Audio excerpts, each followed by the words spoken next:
여러분 주 안에서 만나서 반갑습니다. 예, 그래 참 좋은 계절이죠. 온통 꽃이 만발하고 봄 향기가 가득한 이런 계절인데 이런 계절이 되면은 어디론가 여행을 떠나고 싶은 그런 마음 들죠. 저희 교회도 코로나 때문에 몇 년 못 가고 있다가 이번에 4월 23일부터 해서 11박 12일 동안 그리스, 터키, 이탈리아 지역으로 33명이 성지순례를 가게 됐습니다. 참 마음이 설레죠. 여행과 관련해서 말씀을 드린다면 여행은 가슴이 떨릴 때 떠나야 되지 다리가 떨릴 때 떠나면 안 됩니다. 자, 근데 제가 여행을 얘기하려고 그런 게 아니에요. 여행만 가슴이 떨릴 때 떠나는 게 아니고 주의 일도 하나님의 일도 우리가 가슴이 떨릴 때 가슴이 설렐 때 아직까지 힘이 남아있을 때 기회 있을 때 해야 될 줄로 믿습니다. 그런 차원에서 오늘 연합하여 헌신 예배를 드리는 남전도 회원 여러분들이요 그리고 온 교우들이요 여러분들이 주를 위해서 복음을 위해서 아름답게 일하는 귀한 일꾼들이 되기를 축복합니다. 오늘 본문을 기록한 로마서는 누가 기록했습니까? 사도 바울이 기록했잖아요. 바울 서신이 13권이에요. 13권 가운데 제일 먼저 나온 게 이 로마서입니다. 분량도 16장까지 있어서 제일 긴 분량이라고 볼 수 있어요. 무엇보다도 사람들에게 가장 알려져 있는 중요한 주제는 무엇입니까? 로마서는 구원론 서신이라는 겁니다. 우리가 구원에 대한 확신을 가지려고 한다면 로마서를 공부하는 게 너무너무 중요해요. 그 가운데 오늘 서론적인 부분이 로마서 1장인데요. 사도 바울은 주를 위해서 일하되 특별히 복음 전하는 일을 열심을 다해서 감당했습니다. 마지막 순교 제물이 되는 그날까지 그 순간까지 그는 복음을 위해서 오로지 복음을 위해서 살았어요. 그는 오늘 본문에 의하면은 나는 복음을 부끄러워하지 아니한다고 했습니다. 그걸 달리 표현한다면 나는 복음을 자랑하는 사람이다 이렇게 얘기하고 있는 거예요. 근데 많은 사람들이 다른 것은 자랑하기가 참 급급한데 그에 비해서 복음에 대해서는 부끄럽게 여기고 복음을 자랑할 줄 모르고 사는 경우가 얼마나 많은지 몰라요. 우리 남전도회, 여전도회 이름 그대로 전도회가 아닙니까? 전도회라고 한다면 가장 중요한 본분, 가장 중요한 사명 그것이 무엇이겠습니까? 복음을 전하는 일이에요. 여러분들도 복음 전하며 사시기를 축복합니다. 복음 전하며 살아야 됩니다. 자, 그렇다면 복음이 무엇이기에 사도 바울은 이 복음을 부끄러워하지 않는다고 그런 생명 다하기까지 이 복음을 전하며 살았을까요? 복음을 자랑하며 살았을까요? 복음이 무엇이건데? 그럼 복음이 무엇입니까? 하나님의 말씀 전체가 사실은 복음이에요. 그 가운데 이거를 압축한다면 추격한다면 예수님의 말씀, 예수님이 오셔서 이 땅에서 그분이 어떤 분이신지 보여주시고 가르쳐주시고 행하셨던 모든 예수님과 관련된 이야기, 이 사복음서가 복음이에요. 근데 그거보다 더 중요한 것은 뭡니까? 그 사복음서가 가르쳐주고자 하는 그 대상이 누굽니까? 예수님이잖아요. 성경이 가르쳐주고자 하는 대상이 누굽니까? 예수님이잖아요. 요한복음 5장 39절에 의하면은 너희가 성경에서 영생을 얻는 줄 생각하고 이 성경을 상고하거니와 이 성경이 곧 내게 대하여 증거하는 것이로다. 그렇게 말씀하고 있어요. 즉 성경이 증거하는 대상은 누굽니까? 예수님이세요. 그 때문에 복음이 무엇이냐라고 하기보다는 더 정확히 얘기하면 복음이 누구냐 이렇게 질문하는 것이 더 좋을 것 같아요. 복음은 예수 그리스도입니다. 그래서 복음을 믿는다는 것은 예수님을 믿는다는 거예요. 복음을 전한다는 것은 예수님을 전한다는 거예요. 복음을 받아들인다는 것은 예수님을 내 마음속에 믿고 영접하는 것을 얘기하는 겁니다. 복음은 예수 그리스도예요. 복음의 핵심이 바로 예수 그리스도입니다. 그래서 사도 바울은 복음을 위해서 살았다는 것은 달리 말하면 그는 예수 그리스도를 위해서 일평생 헌신하며 살았던 것을 우리가 알 수가 있습니다. 자, 그렇다면 오늘 본문에 의하면 이 복음이 무엇인지 더 정확히 알 수가 있는데요. 16절 말씀을 한번 보시기 바랍니다. 여러분 16절을 보세요. 내가 복음을 부끄러워하지 아니하노니 이 복음은 모든 믿는 자에게 구원을 주시는 하나님의 능력이 됨이라 그랬습니다. 복음은 능력이래요. 모든 믿는 자에게 구원을 주시는 하나님의 능력이랍니다. 바로 그 능력이 예수 그리스도를 통해서 나타나게 된 거예요. 그렇습니다. 복음은 능력입니다. 하나님의 능력입니다. 복음은 구원의 능력입니다. 그걸 구체적으로 얘기한다면 복음에서 가장 중요한 능력은 두 가지로 나타납니다. 하나는 십자가의 능력, 또 하나는 부활의 능력입니다. 여러분, 우리 인간의 구원과 관련해서 가장 중요한 부분이 뭔지 아십니까? 두 가지가 중요해요. 우리 인간이 일평생 살아가는 동안에 인간의 힘으로는 도무지 해결할 수 없는 너무나도 큰 인간의 한계, 인간의 문제, 인간의 고질병, 이게 뭘까요? 첫 번째는 죄입니다. 두 번째는 죄의 삭은 사망이요 그랬죠. 죄 때문에 오는 죽음, 사망, 이 두 가지가 우리 인간에게는 가장 큰 문제입니다. 가장 큰 한계입니다. 우리 힘으로는 어찌할 수 없는 가장 큰 고질병입니다. 이거를 누가 해결해 주셨어요? 예수님이 이 땅에 오셔서 예수 그리스도께서 해결해 주셨습니다. 첫 번째, 이 죄의 문제는 바로 예수님은 십자가를 통해서 해결해 주셨어요. 우리 죄인들의 모든 죄를 다 짊어지시고 예수님이 십자가 위에서 우리의 죄값을 다 담당하시고 죽어주심으로써 누구든지 예수님을 믿기만 하면 죄 사함 받고 죄인이 변하여 의인 될 수 있는 길을 우리 예수님이 열어주신 겁니다. 그러므로 여러분, 하나님의 구원의 능력은 십자가를 통해서 나타난 능력이에요. 그 능력은 바로 죄를 이기게 하는 능력입니다. 그 능력이 예수 그리스도를 통해서 나타나게 된 거예요. 두 번째 인간의 문제는 뭐라 그랬습니까? 죽음의 문제입니다. 여러분, 아무리 권세 많은 사람도, 아무리 잘 나가는 부자도, 아무리 이 세상에서 큰 소리 뻥뻥 치는 사람이라 할지라도 죽음 앞에 서면 초라해집니다. 죽음 앞에 서면 아무것도 아닌 것이 됩니다. 아주 무력하기 짝이 없습니다. 죽음 앞에 서면 비참해지는 존재가 우리네 인생이에요. 근데 예수님은 십자가 달려 죽으신 지 사흘 만에 여러분 죽음의 권세를 깨뜨려 버리시고 부활 승리하심으로써 예수님께서 사망의 권세를 이기셨습니다. 사망의 권세를 물리치셨습니다. 그러면서 예수님은 바로 이 부활을 통해서, 이 부활의 능력을 통해서 바로 사망을 이기신 거예요. 그래서 우리로 하여금 누구든지 예수 믿으면은 이제는 저 천국에 가서 부활하여 영생할 수 있는 길을 열어주셨으니 우리 주님의 은혜가 얼마나 놀랍습니까? 우리 주님의 은혜가 얼마나 감사합니까? 여러분이 감사할 수 있게 되기를 축복합니다. 참 우리들은 복받은 사람들이에요. 복받은 사람들. 왜요? 구원의 은혜를 받았으니까요. 이런 복은요, 물질적인 복하고는 비교가 안 돼요. 건강의 복하고도 비교가 안 돼요. 에베소서 1장에서 이런 복을 신령한 복이라 했어요. 영적인 복입니다. 신령한 복입니다. 신비한 복입니다.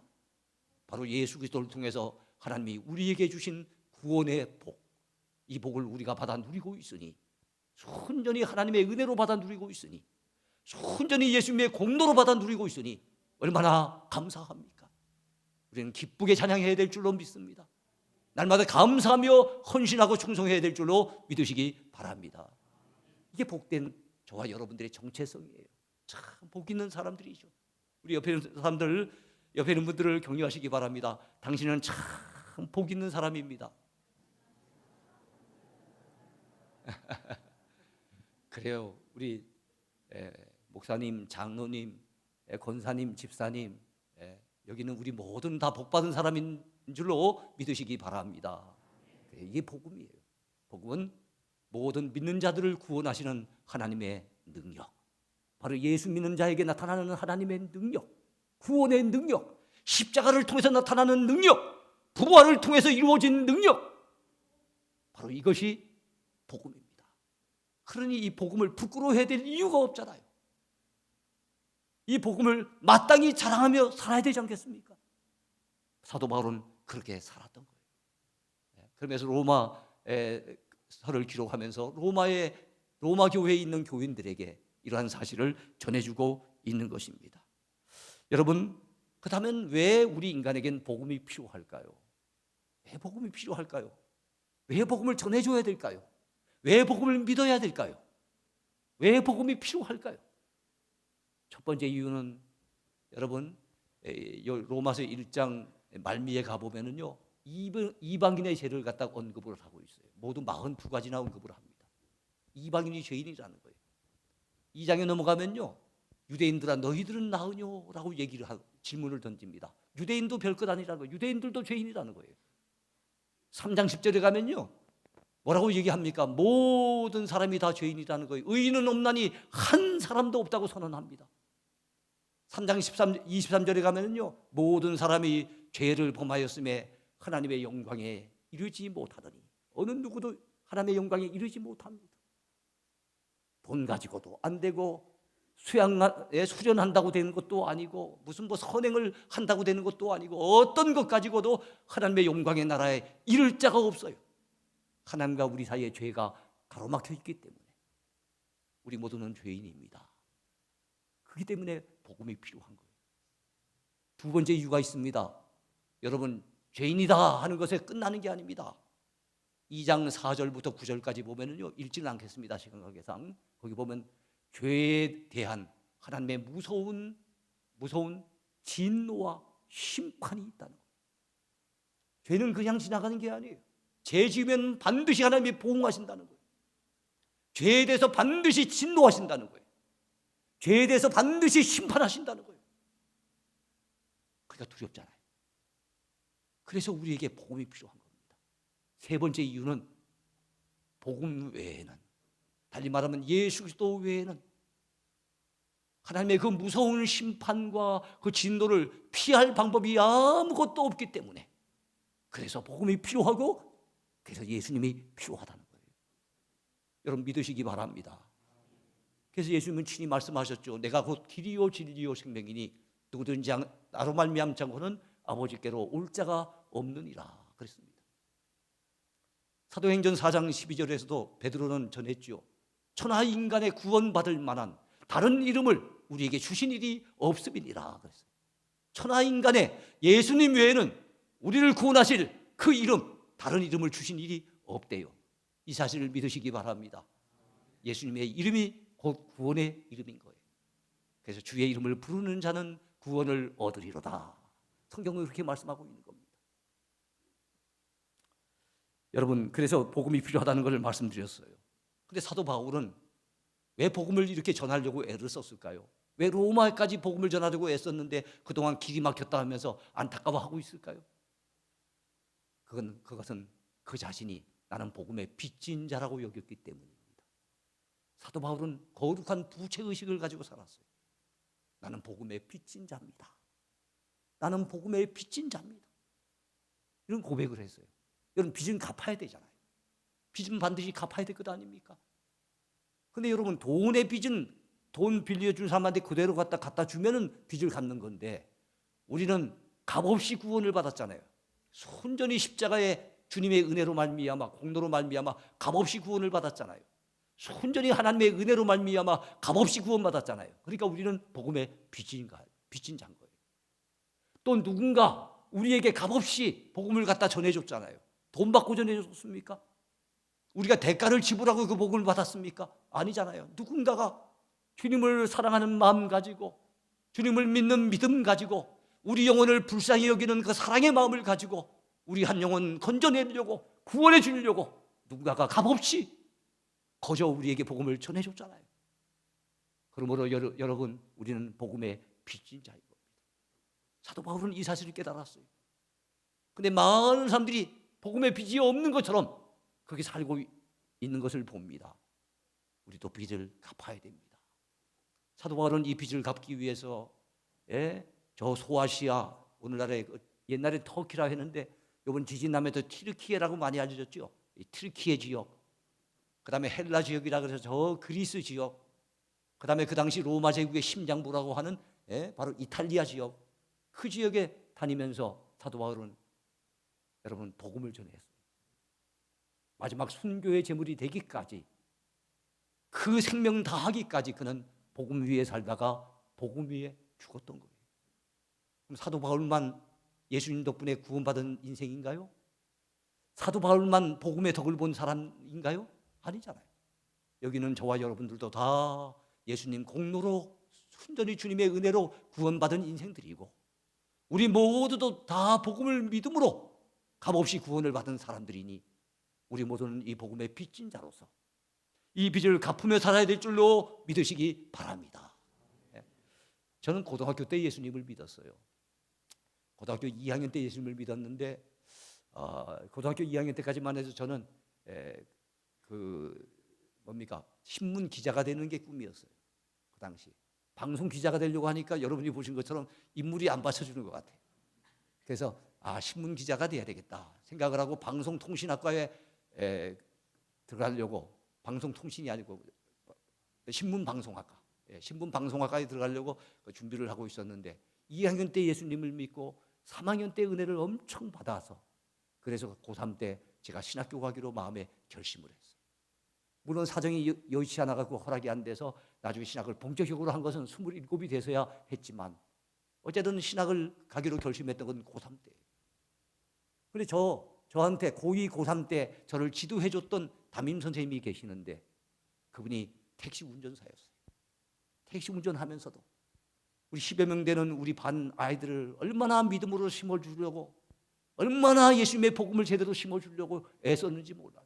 시간을 내고 정성을 들이고 맛있는 걸 사줘가면서 어쨌든 우리를 불러내가지고 자주자주 만나가지고 자기가 만난 예수님을 우리에게 소개해 주려고 얼마나 애썼는지 몰라요. 다른 분들에게도 영향을 받았지만 특별히 그 집사님을 통해서 정말 은혜를 많이 받았던 것 같아요. 지금은 이제 은퇴하신 은퇴 장로님이 되어 계신답니다마는 김기영 장로님이라고, 저에게는 참 잊을 수 없는 참 고마운 분이에요. 값없이 복음을 전해줬던 거예요. 참 예수님을 제대로 만난 사람은, 은혜를 제대로 받은 사람은, 정말 복음의 그 소중함을 제대로 깨달은 사람은, 우리가 예수 믿고 구원받는 것이 얼마나 중요한지를 깨닫고 아는 사람은 자기 가족에게, 자기 친척들에게, 친구에게, 지인들에게 이런 복음을 전하지 않을 수 없는 겁니다. 그러므로 여러분, 우리 모두는 복음의 빚을 갚아야 될 줄로 믿습니다. 그럼 복음의 빚을 어떻게 하면 갚을 수 있을까요? 아까도 말씀드렸지만 돈은 빌린 거 갖다 주면 되지만 복음의 빚은 돈으로 갚는 게 아니에요. 거저 복음을 받았기 때문에 우리도 거저 복음을 전달해 줄 때 비로소 복음의 빚을 갚을 수 있는 거예요. 복음의 빚을 갚을 수 있는 방법은 전도하거나 선교하거나, 같이 말을 통하는 우리 민족, 우리 이웃들에게 가서 전도하고, 말 통하지 아니하고 문화권이 다른 선교지에 가서 선교를 하고, 직접 가서 선교하기 어려우면 물질과 기도로 갔다가 선교 후원해서 선교에 동참하고, 전도하고 선교해서 한 영혼 한 영혼 구원받는 일에 우리가 동참하고 그 사역에 같이 기여함으로써 우리는 복음의 빚을 갚을 수가 있습니다. 여러분이 그런 복된 사람 되기를 축복합니다. 미국에서 있었던 일입니다. 한 아이가 주일학교를 갔는데 주일학교 예배 시간에, 이 아이는 예배 시간에 헌금 시간만 되면, 다른 시간엔 열심히 앞을 쳐다보는데 헌금 시간만 되면 고개를 푹 숙이고 있는데 가만히 보니까 기도하고 있는 것 같아요. 그 담임 선생님이 어느 날 불러서 물었습니다. 네 헌금 시간 되면은 계속 고개를 숙이고 있던데 그 시간에 네 뭐 하고 있느냐 했더니 기도하고 있다. 뭐라고 기도하느냐 그랬더니, 하나님, 저는 가진 것이 없어서 우리 집이 너무 가난해서 제가 돈으로 헌금을 드리지 못합니다. 하지만 제가 나중에 바로 이 몸을 주님을 위해서 바치겠습니다. 그렇게 기도한다는 거예요. 그래서 담임 선생님 하도 기특하고 그래서 $10짜리 지폐를 하나 꺼내가지고 주면서 네 이거 가지고 한동안 주일날 오거든 $1짜리로 바꿔가지고 $1씩 헌금하거라 그랬어요. 그래가지고 $10를 줬는데 한 2주, 3주 정도는 헌금을 하더니만 그 다음부터는 또 고개를 푹 숙이고 기도하고 있는 거예요. 그래서 담임 선생님이 고개를 갸우뚱하면서 아직 돈이 남았을 텐데 이상하다 싶어서 불렀습니다. 네 지난번에 내가 줬던 $10 벌써 다 썼냐? 이랬더니 그 아이가 하는 말이, 선생님, 저희 집에서 교회까지 오기까지는 가게가 몇 개나 됩니다. 오가는 동안에 계속 뭘 사먹고 싶은 그런 마음이 자꾸만 들어서 이러다간 안 되겠다 싶어가지고 지난주에 아예 교회 와서 헌금을 한꺼번에 다 해버렸습니다. 그 유혹에 안 넘어가려고 헌금을 한꺼번에 다 했다는 거예요. 그랬을 때 이 담임선생님이 참 마음에 감동을 받아서 얘는 보통 애가 아니구나. 앞으로 하나님이 귀하게 들어 쓰시겠구나. 그 생각을 했는데 이 아이가 자랐습니다. 20대가 됩니다. 27살이 됐습니다. 그 사이에 신학을 공부했고 주의 종의 길을 가겠다고 결심을 하고 27살이 됐는데 낯설고 물서른 곳, 한 번도 아직 밟아보지 않았던 땅을 향해서 그는 배를 탑니다. 그가 1885년 4월 5일 부활절 아침에 지금의 인천이죠. 제물포항에 첫 발을 내디딘 공식적으로 우리나라의 첫 선교사 언더우드 선교사입니다. 그의 젊음을 다 바쳤어요. 그의 인생을 다 걸었어요. 성경을 번역하다가 너무 눈에 어려운 문제가 생겨서 그래가지고 미국 가가지고 눈을 갖다가 치료할 때를 제외하고는 우리 한국을 위해서 헌신을 했어요. 그리고 그때 같이 왔던 아펜젤러 선교사는 성경 번역 작업을 하기 위해서 저 목포를 향해서 배를 타고 가다가 큰 풍랑을 만나가지고 그래서 서해 바다에 수장되어서 순국하시고 그런 경우 순교라고 하기도 못하고 그렇죠. 어떤 그래도 뭐 순교라고 하는 게 여러분들이 좀 그 이해하기가 좀 좋을 것 같은데요. 그래서 떠나신 분이 아펜젤러 선교사님, 장로교 선교사님 언더우드, 감리교 선교사님 아펜젤러 두 사람이 우리나라에 첫 발을 내디딜 때 언더우드가 먼저 첫 발을 막 내디디려고 하는 순간에 아펜젤러가 이렇게 소리 지릅니다. 잠깐만 하는 거예요. 아니 왜요? 선교사님 왜 그렇습니까? 레이디 퍼스트. 여자가 먼저 내려야 된다는 거예요. 왜냐하면 그 당시에 아펜젤러 선교사님은 갓 결혼했고 그리고 언더우드 선교사님은 아직 총각이었어요. 그래가지고 갓 결혼한 이 아펜젤러 선교사님에게 부인이 있었단 말이에요. 그래 부인이 먼저 첫 발을 내디딤으로써 지금까지 감리교에서는 우리 장로교를 향해서 하는 말이 감리교가 장로교보다 한 발자국 먼저 이 땅에 발을 디뎠다 이런 얘기를 해요. 어쨌든 그렇게 오셨던 선교사님들 정말로 고생이 예상되는 일 아닙니까? 정말 위태로운 땅 아닙니까? 서양 사람들 양귀신이라 그러고 교회를 양귀신 사당이라 그러면서 잡아 죽이려고 달려드는 그 핍박이 많은 나라, 온갖 고통을 다 감수할 것을 각오하고 이 땅에 와서 그들은 복음을 전해주었어요. 낯설고 물서른 곳에 와서 말도 잘 안 통하는데 복음 전하기가 얼마나 힘들었겠습니까? 그런데도 그들은 여러분 생명을 걸었어요. 일평생을 바쳤어요. 그리고 언더우드 선교사님은 4대에 걸쳐서 우리나라에서 헌신했고 아펜젤러 선교사님은 2대에 걸쳐서 우리나라에서 헌신을 했어요. 값없이 우리는 이렇게 복음을 전달받은 겁니다. 공짜로 복음을 받은 겁니다. 우리 모두 복음의 빚진 자들인 겁니다. 그 선교사님들뿐만 아니에요. 우리가 예수 믿는 과정이 오기까지 수없이 많은 사람들이 우리를 위해 수고했고 우리의 믿음을 키우기 위해서 많은 목회자들이 수없이 많은 말씀을 전해주면서 눈물로 기도해주면서 우리의 믿음을 키워줬고 우리로 하여금 주님의 일 감당할 수 있는 주님의 일꾼 만들기 위해서 수없이 많은 사람들이 우리를 위해서 수고하며 희생했건만 우리가 복음 전하는 일을 입다물고 있다면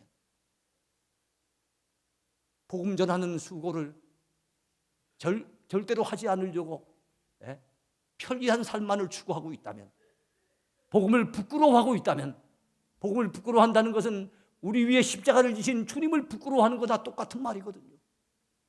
복음을 부끄러워하며 살고 있다면 우리 주님 앞에 너무 죄송하잖아요.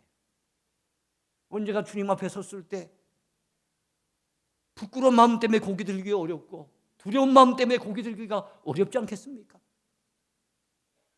여러분 참된 믿음이라고 하는 게 뭘까요?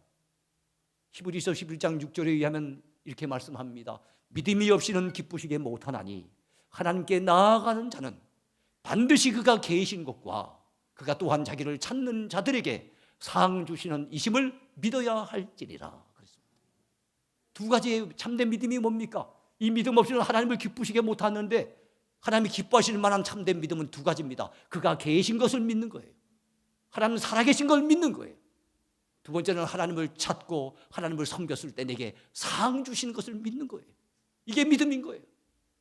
그래서 저는 오랫동안 목회하면서 성경을 많이 나름대로 연구해봤지만 복음 전하여 생명 건져내는 일보다 하나님이 더 기뻐하시는 일은 없어요. 생명을 건져내고 구원해내는 일에 기여하는 것보다 더 큰 상급은 없다고 저는 분명히 믿어요. 그럼 여러분, 하나님이 살아계신 것을 믿는다면, 하나님 앞에 섰을 때 언제가 상 받는다는 사실을 믿는다면, 우리가 하나님 앞에 책망받지 아니하고 상 받기 위해서, 큰 상 받기 위해서 주를 위해 헌신해야 되지 않겠습니까? 믿음으로 살아야 되지 않겠습니까? 하나님이 가장 기뻐하시는 이 복음 전하는 일을 위해서 헌신해야 되지 않겠습니까? 전도 없는 전도회가 무슨 의미가 있겠습니까? 물론 여러분 교회는 해당이 안 될 것 같아요. 저기 가면은 그런 교회가 있는 것 같습니다. 이름은 남전도회, 이름은 여전도회인데 전도를 안 하는 거예요. 그럼 무슨 그 전도회 의미가 있을까요? 어떤 교회는 그나마도 막 싸우지만 않아도 좋을 텐데 막 싸워가지고 이름이 바뀌었대요. 여전투회, 남전투회. 우리 참 주님이 우리 그렇게 살라고 우리를 위해 희생한 것인 건 아니잖아요. 여러분이요, 그 누군가가 복음을 전해줘서 우리가 예수 믿고 구원받게 된 것처럼, 이 놀라운 은혜와 복을 누리는 것처럼 내가 복음을 전해줌으로 그 누군가가 구원받을 수 있도록 우리는 복음을 전해야 될 줄로 믿습니다.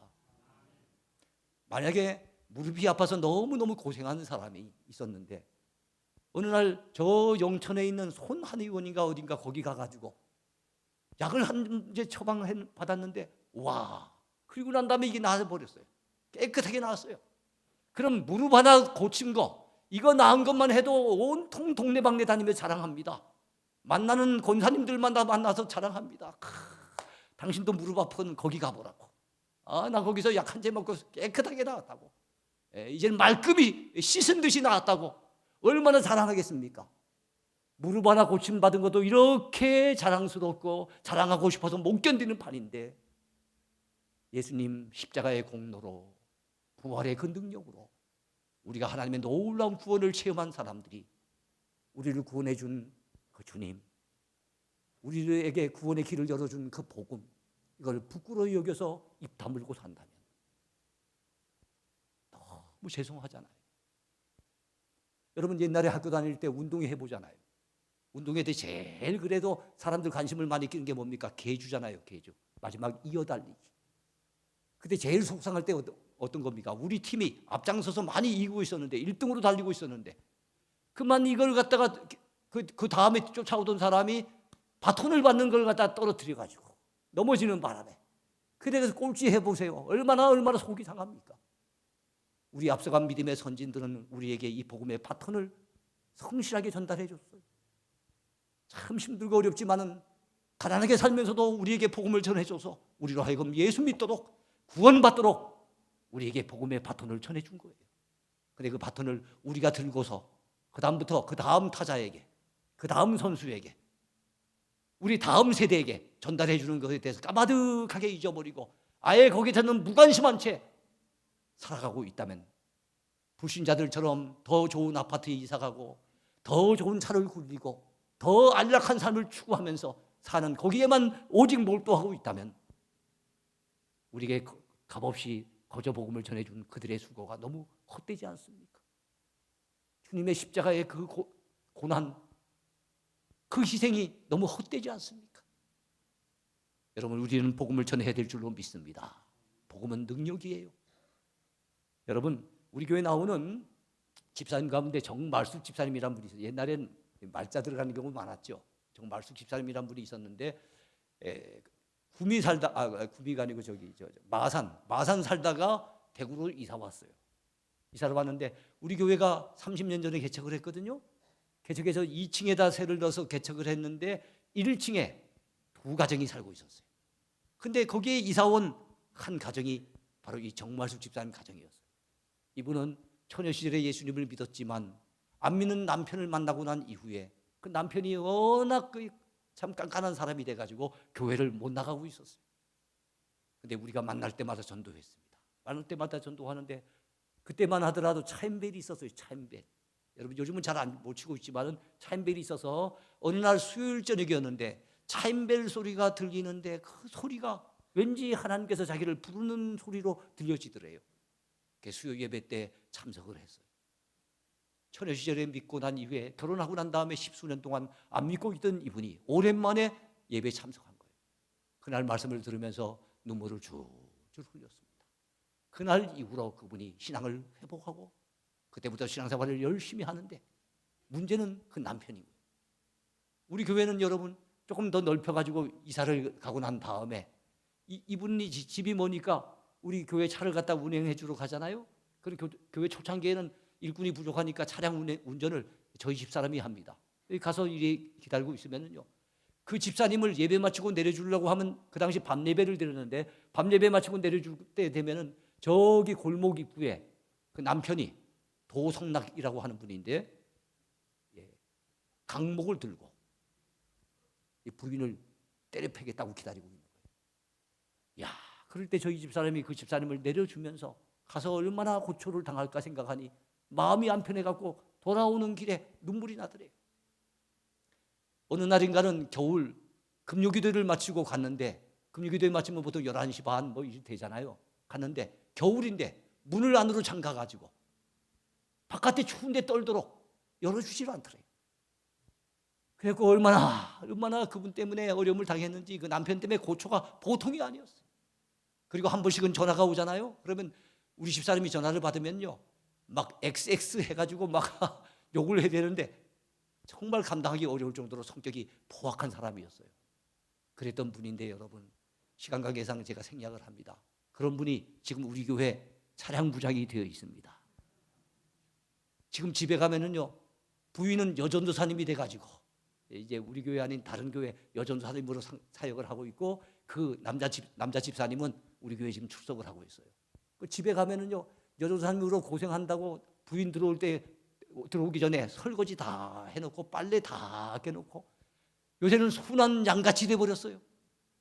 근데 어느 날 우리 그 사택에 도배하는 분이 한 분은 왔었어요. 도배하는 분이 와가지고 도배를 하면서 우리 교회 그저 사택 입구에 동행교회라고 하는 교패가 붙어 있는 걸 보고 저와 우리 집사람한테 물었어요. 혹시 동행교회 다니십니까? 예, 그렇습니다. 그랬더니 아니 거기 혹시 도성낚시 다닙니까? 그러더라고요. 그래서 예, 다니는데요. 그랬더니 아니 그 교회가 도대체 그 사람을 어떻게 만들어 놨습니까? 완전히 사람이 새 사람이 돼가지고 옛날에는 술 고래였고 담배도 엄청 피웠고 그리고 아주 술만 먹었다 하면 고래고래 소리를 지르고 아주 못된 행패를 부렸던 사람인데 어느 날부터 순한 양같이 돼 있더라는 거예요. 술 담배도 안 하고 그런다 그러면서 그 사람이 도대체 어떻게 해서 그렇게 변화됐는지 자기도 너무너무 궁금하다고 얘기를 하는 거예요. 근데 저희 집사람이 하는 얘기가 우리 동행교회 와보세요. 우리 교회 오시면 그렇게 되십니다. 그런 얘기를 했다는 거예요. 그래요. 무슨 얘기를 하려고 하는 겁니까? 아무리 포악한 사람도 주님의 손에 붙들리기만 하면 변화될 수 있습니다. 복음은 능력입니다. 변화될 수 있어요. 다만 우리가 전하지 아니함으로, 소개하지 아니함으로, 시도하지 아니함으로, 복음을 부끄러워함으로 건져낼 수 있는 수없이 많은 영혼을 놓치고 있는지도 모릅니다. 우리 모두 열심히 전도했으면 좋겠습니다. 저희 집사람이 전도하는 데는 또 열심히 있어요. 그래서 예전에 전도를 했는데 백경화라고 하는 사람을 전도를 했어요. 암 말기 환자였어요. 열심히 전도했어요. 그래갖고 그의 집에 매일같이 찾아가가지고 말씀을 전하면서 기도해주고 그랬어요. 저도 한 번씩 가가지고 역시 말씀을 전하고 기도해주고 이러는 와중에 바로 그 아파트의 반장이었던 부인이 놀러 왔다가 그 집에 다니러 왔다가 우리한테 딱 붙들렸어요. 그리고 그분에게 복음을 또 전했는데 그 안순자 집사님이라는 그분이 또 예수님을 믿게 된 거예요.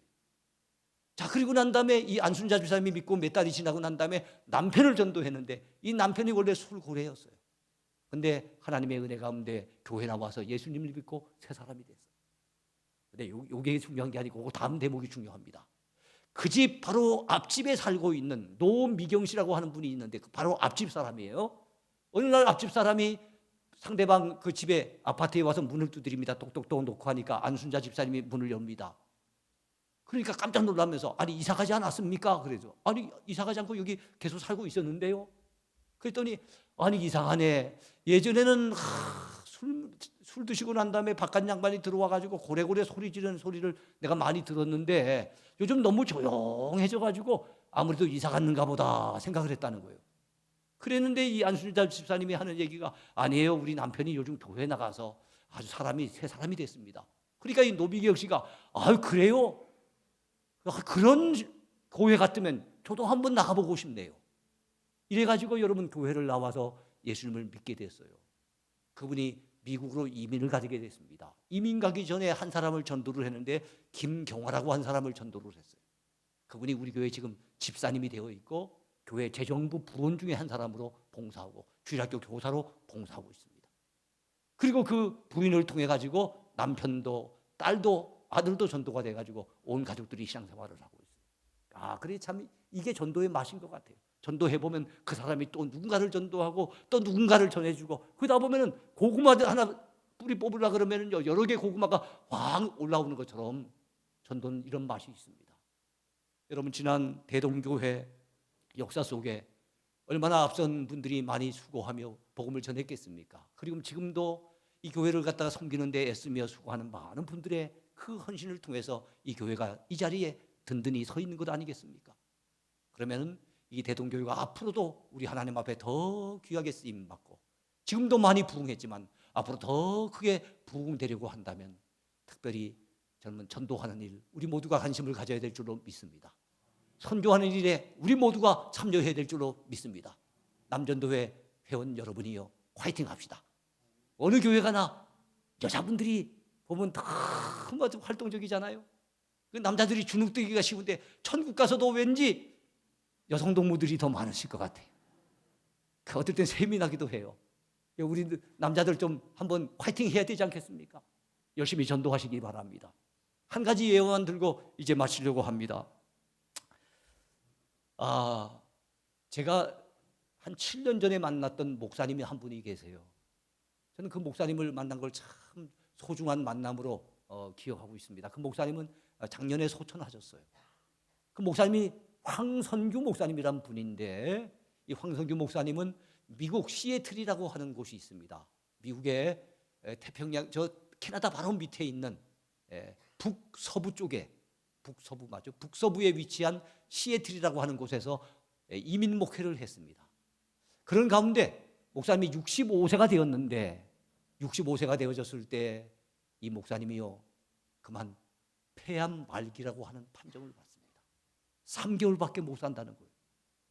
큰 충격을 받았겠죠. 그래서 목사님은 안 되겠다. 이미 사모님은 소천하지 얼마 전에 소천하시고 안 계셨어요. 목사님은 안 되겠다. 내 남은 인생은 고국 땅에 들어가서 내 마무리를 해야 되겠다 생각하고 미국에서의 목회 삶을 정리하고 그리고 난 다음에 우리 한국에 들어오셨어요.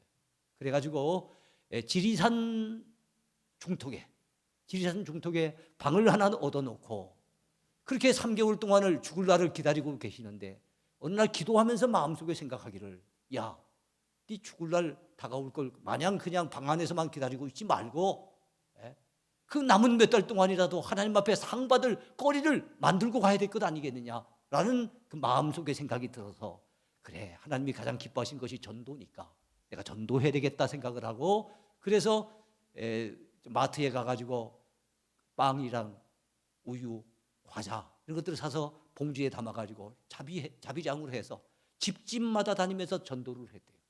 전도를 그리고 전도의 열매가 맺히면 가까운 교회에 소개를 해서 연결시켜드리고 이러면서 지나고 있는데 마음속에 드는 생각이 너는 몸으로는 전도하지만 네게 나오는 돈이 있으니 돈 가지고 선교하면 어떻겠느냐 하는 생각이 들더래요.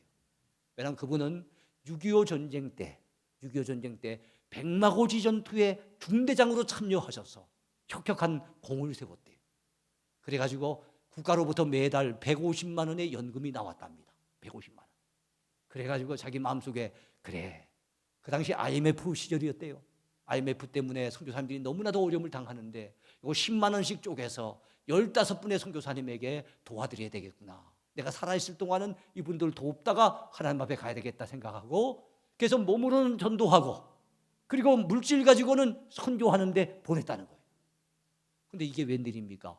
3개월이 지나도 하나님이 안 불러가시고 6개월이 지나도 멀쩡하고 1년 지나도 여전히 건강이 유지가 되고 2년, 3년, 5년이 지났어요. 70세가 된 거예요. 그러니까 이 목사님의 마음속에 야, 하나님이 나에게 덤으로 인생을 더 살게 해주시는구나. 내가 하고 있는 이 전도, 내가 하고 있는 이 선교를 하나님이 너무너무 기쁘게 여기시는구나 생각을 하고, 내 혼자 선교한다면 겨우 15분 선교사님밖에 돕지 못할 터이니 내가 선교회를 하나 만들어서 후원자들을 좀 찾아봐야 되겠다 생각을 하고 선교회를 만들었어요. 그래서 이름을 뭐라고 지었는가 하면 GSM, 굿 shepherd 미션, 선한 목자 선교회라고 하는 선교회를 만드셨어요.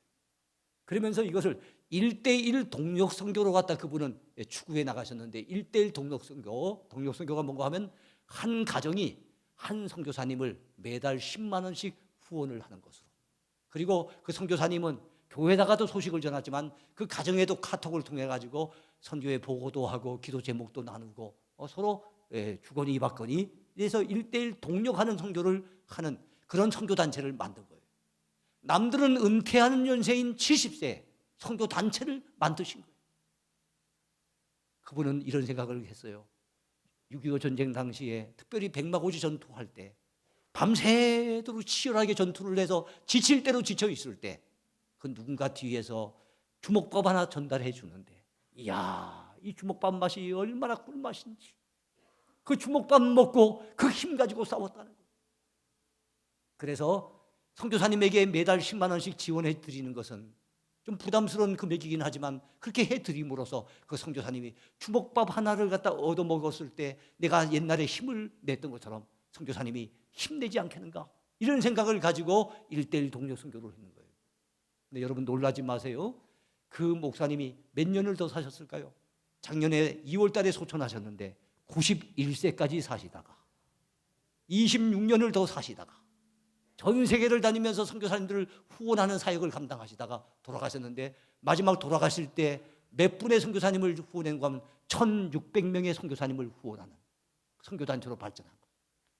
한 노인이 하나님 앞에 은혜 받고, 야, 전도하는 걸 하나님이 이렇게 귀하게 여기시는구나, 선교하는 것을 하나님이 이렇게 소중하게 보시는구나, 그래서 내 생명을 이렇게 연장시켜 주시는구나, 이걸 깨닫고 그가 진심을 다해서 전도하고 선교했더니 70세 노인에 의해서 시작되었던 선교단체가 지금은 1600명의 선교사님을 후원하는 선교단체로 발전한 거예요.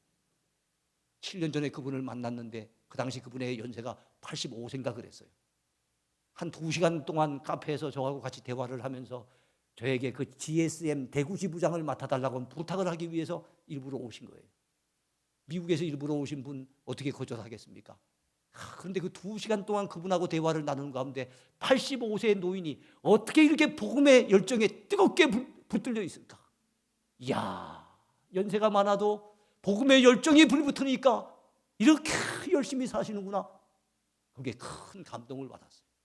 그래서 우리 교회도 이 일에 동참해야 되겠다 생각을 하고, 대구 지역에 이렇게 동참하는 교회, 동참하는 성도들을 많이 좀 만들어야 되겠다 생각하고 제가 사명감을 가지고 나서기 시작했는데, 지난 7년 동안에 많이 늘었는데 우리 교회는 제 마음속에 생각하기에 우리 교회는 중형교회입니다. 그리 큰 교회는 아니기 때문에 우리 교회에서 저렇게 매달 10만 원 할 수 있는 가정이 몇 가정이 될까? 저는 한 15가정에서 한 20가정 정도를 봤어요. 근데 하나님이 은혜 베푸셔서 80가정이 이 일에 동참하게 하셨고, 지금은 113명의 선교사님을 매달 10만 원씩 이렇게 후원할 수 있는 우리 교회가 그 일에 동참하고 있어요. 그래서 국내 50개처, 해외 45개국의 113개처를 후원하는 그런 선교 중심의 또는 전도 중심의 교회로 지금 아주 이렇게 열심히 살아가고 있습니다. 저는 하나님 앞에 그 목사님이 가졌던 그 열정을 참 본받고 싶어요. 그분은 하나님 앞에 상 받기를 그렇게 사모했어요. 어차피 하나님 앞에 서야 되는데, 한 번뿐인 인생인데 내가 주의 일 열심히 하다가 주 앞에 섰을 때 칭찬받고 상 받아야 될 것 아니겠는가, 이 생각에 그분은 아주 깊이 사로잡혀 있는데, 그런 사람이 바로 또 사도 바울이기도 했어요. 사도 바울은 표대를 향하여 위에서 그리스도 예수 안에서 위에서 부르신 부름의 상을 위하여 내가 달려가노라. 하나님께서 위에서 우리를 부르셨대요. 예수 그리스도 안에서 부르셨대요. 그래서 우리가 그 주님을 위해서 달려가노라면은, 그것이 표대 삼아 달려가노라면은 우리 하나님이 우리에게 상 주실 것을 그런 믿고 고백했던 거예요. 성경 맨 끝에 말씀합니다. 성경 그 계시록 22장에 말씀합니다. 뭐라고 말씀합니까? 볼지어다 내가 속히 오리니 내가 줄 상이 내게 있어 각 사람에게 그가 행한 대로 갚아 주리라. 할렐루야. 그래요. 각 사람에게 그가 행한 대로 갚아 주신대요. 여러분이요, 우리 대동교회 남전도회 회원들이요, 대동단결해서 전도합시다. 선교합시다. 우리 온 교우들이요, 주의 일에 열심을 내되 상 받기를 바라보고 상 받기를 사모하고 믿음으로 힘있게 달려가는 여러분들 되기를 축복합니다. 같이 기도하겠습니다.